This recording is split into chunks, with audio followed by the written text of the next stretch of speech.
Thanks. So, welcome everybody. I'm Melanie Krause, head winemaker for Cinder, and we're broadcasting live from our tasting room here in Garden City, Idaho. And I have the lovely Carrie Duvall here. Most of you probably know her from our tasting room. She probably signed most of you up for our wine club. That seems to be her specialty here. So she's joining me to talk about the Laissez, Faire Red. And we are super excited to be tasting this today. And I want to remind you that next week, the tasting, important announcement, we're switching to Wednesdays. We have the tasting room back open, and Friday is a really busy day for us. Of course, much less people here with COVID-19. Remember, when you want to come in, get reservations for inside or the patios, first come, first serve. But we're going to switch to Wednesdays for our Facebook Live sessions, and next week is going to be not Carrie, but it won't Tyler. be me. I won't be here. Yeah, it's going to be Tyler and Haley, and they're going to be going over the GSM Rosé, which we learned last week stands for Great, Sexy, and Machisto, I think it was. Machismo. From one of our fans, that was what we learned. Yeah. So Haley and Tyler will be able to tell you all sorts more about that. So get that wine in your cellar over the weekend. So let's see. I think that's most of my announcements. Right into Laissez, Faire Red. Yeah, let's get into it. Hopefully you guys are starting your relaxing Friday evening. Open up a glass with us. So, Carrie, what do you like about this wine? What don't I like? Should we start with that? Do you know how to do this? Maybe I should do this for you. Do you want to do that? Well, I am a professional. I'll open this and, actually give us an update on what's going on with you. You've been telling us you're moving to Oregon. All of our customers were super sad, but yes. You're back here, so what's going on? Well, first I'm going to ask you to send us any questions so that we can answer as they come in. There's a bit of delay. But I did move to Oregon. My husband got a job in the Portland area, and we moved. And I was super sad because Cinder has been, part of my life since 2008. Between drinking it, wine club member, and working here. Cinder has kindly switched my position from tasting room to wine club liaison. So if you call on a Thursday, Friday, Saturday, every other Wednesday, starting next week, I will get to answer the phone and talk to you. So I'm looking forward to that, but I'm glad to still be part of Cinder. Yes, we're so glad to still have you on the team. COVID, cheers. Cheers to that. Oh, that's so awkward. I know. Goodness sakes. We'll just do virtual cheers. Well, our lives have become so awkward since COVID-19. I ran through the tasting room today in order to sneeze in the back bar. So Thank you. We appreciate that. No problem. But who's ever heard of somebody running away to sneeze, running through the tasting room to sneeze? It was so This dignified. isn't appropriate, but I'm going to say it anyway. So they say that people used to cough to cover up passing gas, but now people pass gas to cover up a cough. Not appropriate, I apologize. Nice. Well, this is tasting good, I think. Well, yes. So Laissez, Faire Red, I think it's better and better and better every year. This is my favorite, and I like them all. Well, Carrie says that about every vintage of my wine. It's really sweet. I don't actually believe her, but, I don't know why she doesn't believe me, because those of you who've been drinking Cinder for a long time, you will agree with me that every year Melanie gets better, which is saying something. Well, I get better on a personal level, yes. You do. Well, I mean, that's just true.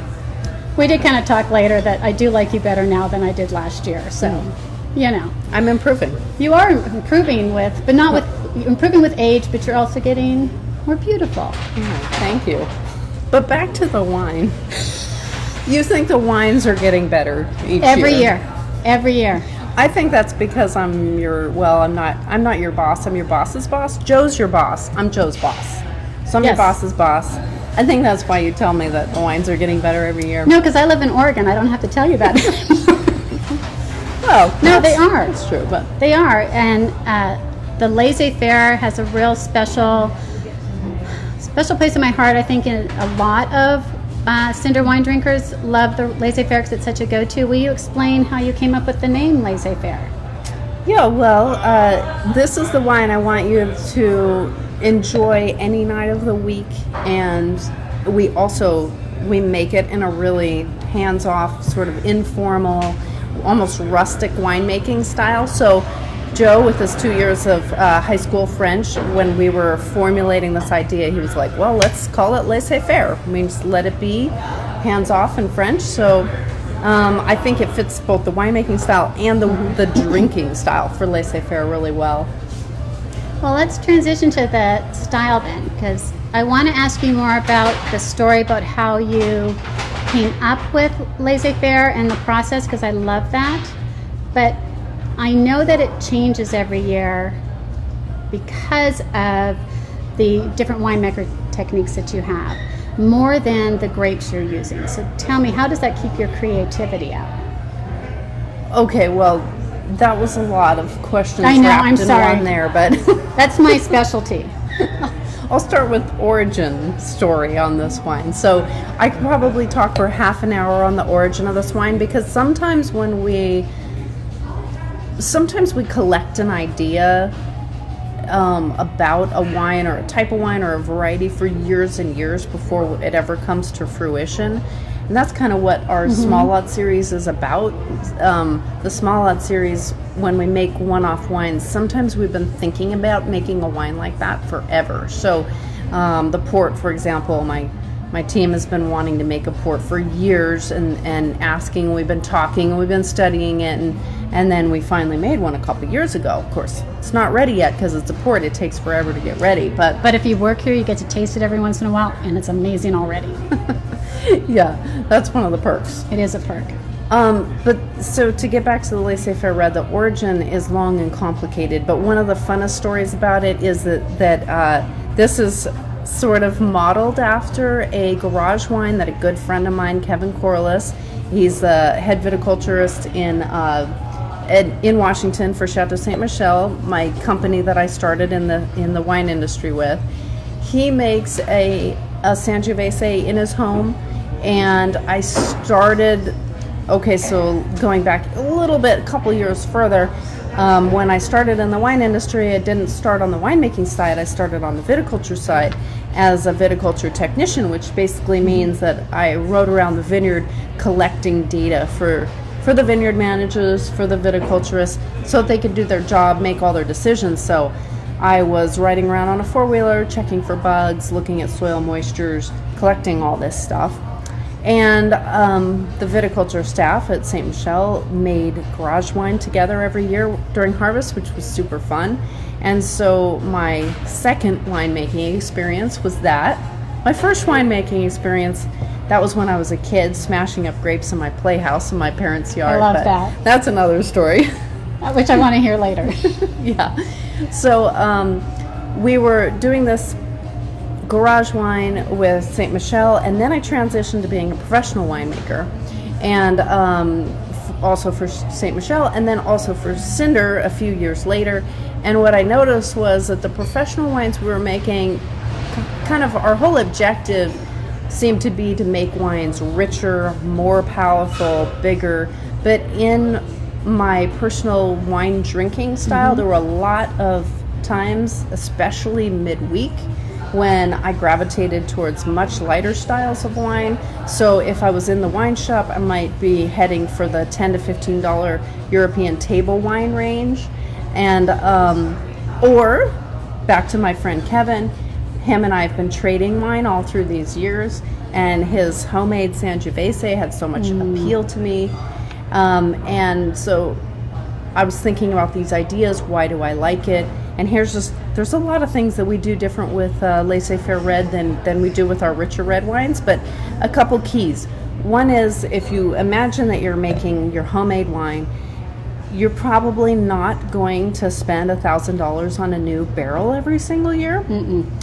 So you've probably got one or two barrels in your garage, and every year you make wine and you put wine in it and you age them, but you've got to get that wine out of those barrels for the next vintage, because you're not going to have a whole fleet of barrels like we do here at Cinder. We have, whole rooms full of barrels we can afford to age wines over through the next harvest. But when you're doing homemade wine, you can't do that. So you got to pull the wine out within about 9 10 months of when you made it so that you can make the fresh batch.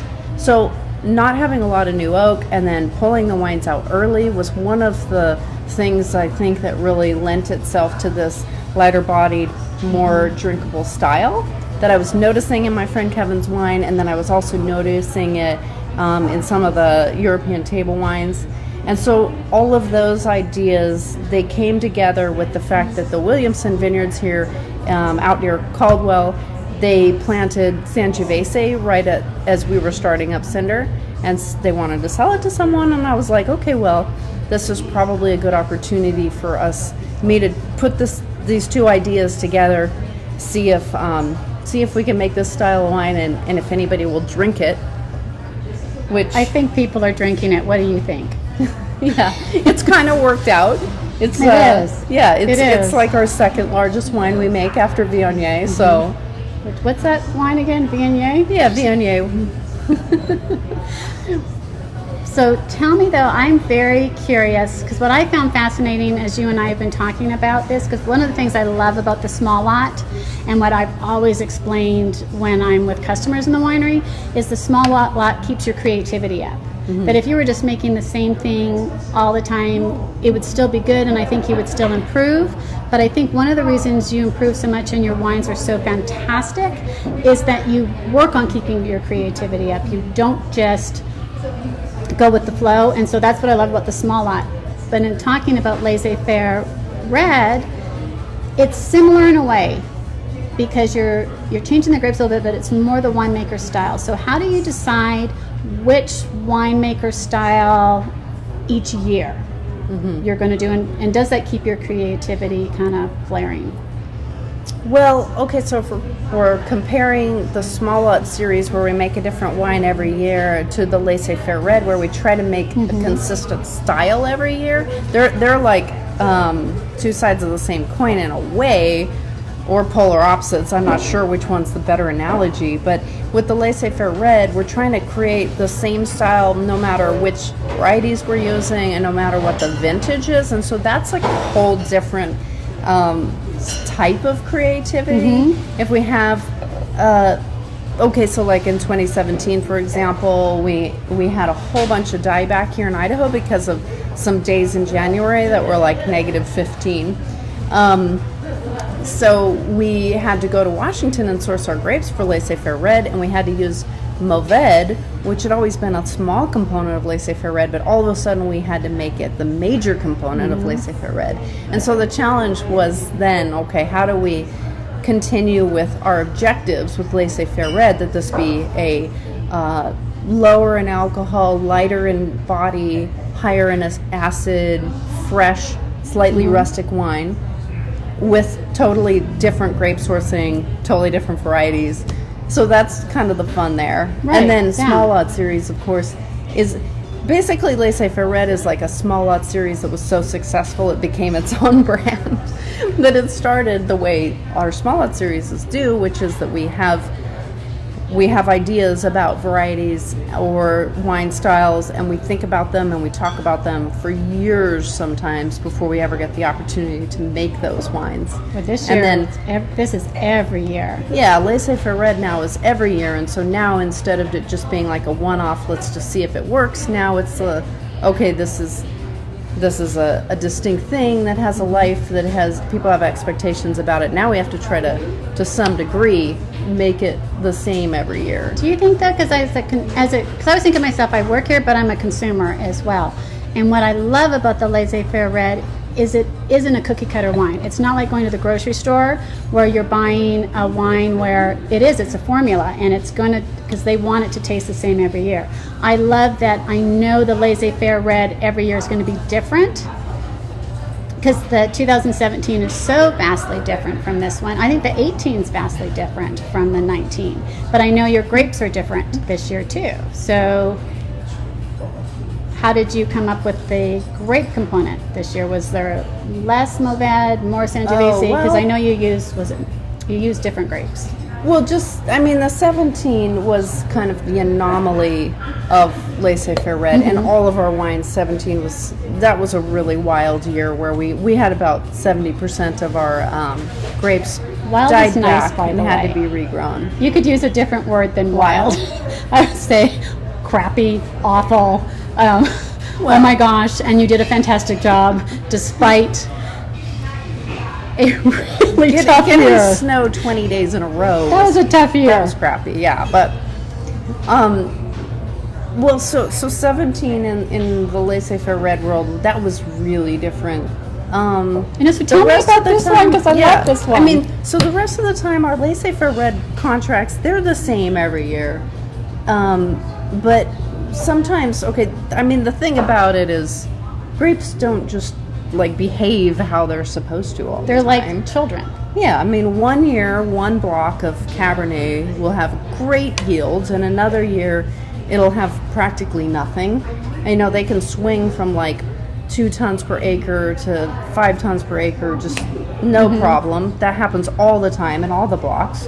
One second, will you, I'm thinking as not a winemaker, will you explain tons per acre and those things? Because I think a lot of times, I don't know about you guys, maybe you know more than I do, but maybe we don't always know the lingo. Yeah, so tons per acre is our yield lingo, and all of our contracts that we have with our growers have a maximum yield or tons per acre written into the contract, but then Mother Nature does whatever the hell she wants, right? So we most of our reds are set at 4 tons per acre, and our whites are set at 5 tons per acre, but then they can be all over the board according to the vintage. And so then it's the winemaker's job and the growers as well to adapt to whatever's going on that year. And so inevitably we will get blocks of red wines that have more yield than they're supposed to, and but still great quality. So if that's happening, if our portfolio is a tiny bit out of balance with one particular variety, we will earmark some of that block to go to Laissez Faire Red.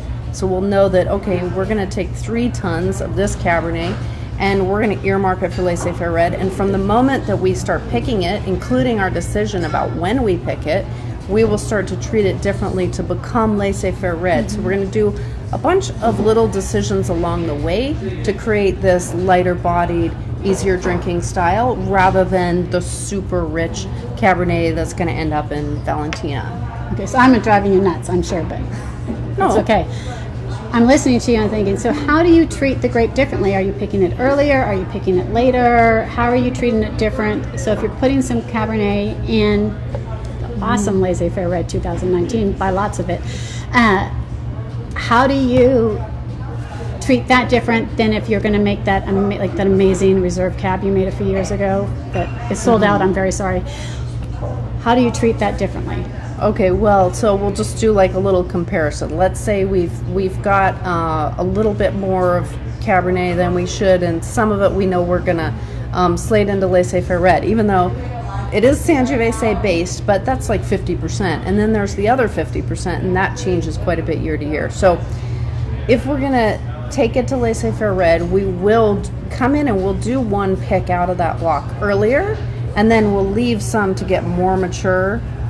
So higher in sugar, that means higher in alcohol, lower acid. Yep. As the grape matures, it loses acid, it gains sugar. It also usually gains intensity, like richness of tannins. So we might pick a little bit earlier for our Laissez Faire Red lot. And then when we have it in the winery, we're going to intentionally extract less tannins out of it. So we'll do things like, instead of de-stemming and crushing the grapes, we'll de-stem only, and we'll leave the grapes as a whole berry. Okay. And this is starting to get kind of technical, but if they're a whole berry, they're going to extract a little bit less tannins out of the skins. And when we're tasting it, Haley and I, mostly Haley because I'm mostly in the vineyard, but we will taste all of the fermenting bins every day as they're fermenting and make calls about when are we going to press the wine off the skins. So we might press Laissez Faire Red 2 days out of, let's say, 7. So we might press Laissez Faire Red on day number 5, whereas cab for Valentina or whatever might be day number 7, or even we might decide to leave it on the skins for several extra days to build up more texture. And you said Valentina, so I have to mention it.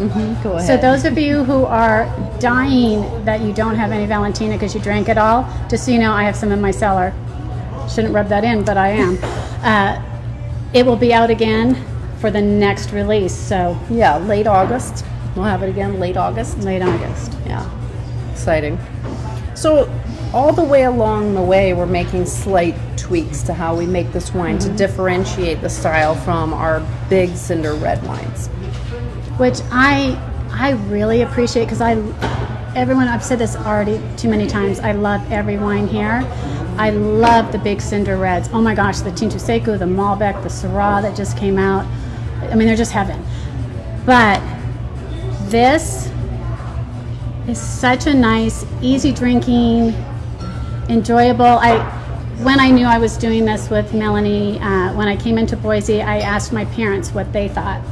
I'm like, okay, I said, don't use big words, like don't get too in depth. Just what's your first response? And my mom, she smelled it, got the aromas, and she said what she loved is when she inhaled that the aromas filled just every crevice in her face, and she just found that so pleasing. And then when she had her first sip, she said what she loved was the finish, that just how it lingered and stayed. And then when I asked my dad, he goes, I just like it. It's just good.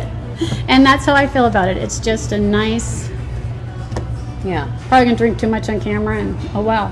It's okay. It's okay. Anybody out there in Facebook land have any questions? Okay, so we got some good ones. The second question, how many new grape varieties are in this vintage? Yeah, I'd have to pull out the notes. I don't memorize these things anymore. I'm very disappointed. It's okay. There's too much stuff in my Anyone head. else shattered? Somebody else will have those notes. I know hey, Tyler, Rick, shout out. What are the varietals? I just put Tyler will get those on Facebook or something. I know there's Merlot. But the first question, how long can you age Laissez Faire? This is a good one. So, I mean, it is lighter bodied than a lot of our other reds, like the Syrah and the Valentina, but it's still a really nice, well-made red wine. So I would not blink an eye about keeping it in your cellar for 5 years, 6 years. But on the other hand, we do specifically make this to be drunk as your cellar saver. So when you're trying not to tap into the 40 plus category in your cellar, you need to have a really strong shelf over here that has less expensive wines. So that's when you drink Laissez Faire Red, and then on the weekends and whatever, you break into or Wednesday, the more expensive. Yeah, you break into the more expensive wines. But so we don't really want you to save Laissez Faire Red, but if you forget a bottle for 5 to 10 years, you're fine. Yeah, don't worry about it. It's still going to taste Did you delicious. notice the pairing over there? Homemade guac. Somebody wants to know where Carrie was born. What a weird question. I was born in Calgary, Alberta, Canada. So I'm Canadian. Yes, go Flames. That's a hockey team if you don't know. Good. Okay, well. Calgary's a very cold place. It is a very cold place. Oh, speaking of temperatures, let's talk about temperature a little bit. This wine is really great for summer because it actually tastes quite nice, slightly chilled. Did we already cover this? I don't know, but if we didn't, we should cover it again. Yeah, so feel free to throw this in your fridge for half an hour or something the before ice you cubes. serve it. We talked about the ice cubes. Remember? If you must, you can throw ice cubes in it. I won't, freak out or get mad at you or anything. And also, in regards to our tasting room, Joe and some of the guys from the cellar have been sweating their you-know-whats off all day because they are designing a outdoor patio for Cinder so that we can be outside in the fresh air and we can withstand the Boise heat. So keep checking in on Cinder because... And I heard possible misters.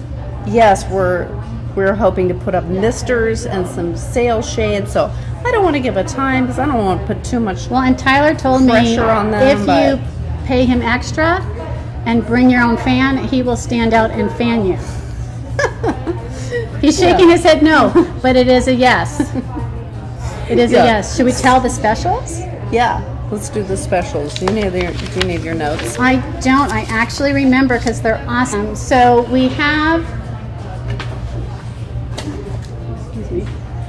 for your essential workers that you want to thank. If you are so thrilled that you can go get your hair cut, I have not because I live in Oregon. So I just will be putting it up for the near future, and I have been coloring my own hair, I will admit, which is why it's the wrong color. But if you want to give this to your essential workers, your hairdresser, I'm trying to think, who else? Anyone, nurse, doctor, Or just winery buy it worker. for yourself while you're watching Netflix. I mean, Sounds good to me. This looks That's like what I was thinking. it's I'm like, I'm essential a for me. selfish person. I thought, oh, I want one for me. So it's a Laissez Faire white, a Laissez Faire red, a bag of theater popcorn, and it's only $38, which is one heck of a steal. If you call Thursday, Friday, Saturday, every other Wednesday, I can order it for you, or you can order it online, or you can talk to Tessie on Sunday, Monday, Tuesday, every other Wednesday. But I'm friendlier than Tessie. It's not true. I totally made that up. And on our patio, we have a deal going on as well. This is the best deal ever. So I will admit not admit, it's nothing to be ashamed of. My husband and I have been using these constantly in Oregon, outside, inside, whatever. So if you buy a tumbler, you get on the patio, you get your first glass of wine half off. Amazing deal. What's super cool with them is it keeps your beverage the right temperature. So if you, and in fact, I won't admit this, we'll go up. We're building a house, so we're in an apartment right now, and there's a little fire pit, and we go up, and so my husband will fill it to the brim because it keeps the wine colder than it would in the bottle, so I will admit it goes to the brim. No judging. So it keeps your wine at the right temperature. It's great for boating. If you can ever go to Shakespeare again, it will be great for Shakespeare. But it's just even great in the backyard when you don't want to worry about breaking a glass or walking down the street. That's true. This is the only way I drink white wine anymore. Yeah. I pour it into my metal tumbler every time nowadays. And in the winter, it would keep your red wine from getting cold. I'm thinking. Yeah, if you're like out in your garage drinking or somewhere really cold. Or skiing while you drink. Oh, Or well, drinking yeah. while you ski. I guess if you do that, my God. We're learning a little too much about Carrie tonight. So I think we should sign off at this point. Thank you guys so much for joining us. And we hope to see you here in the tasting room, and subscribe to our YouTube channel.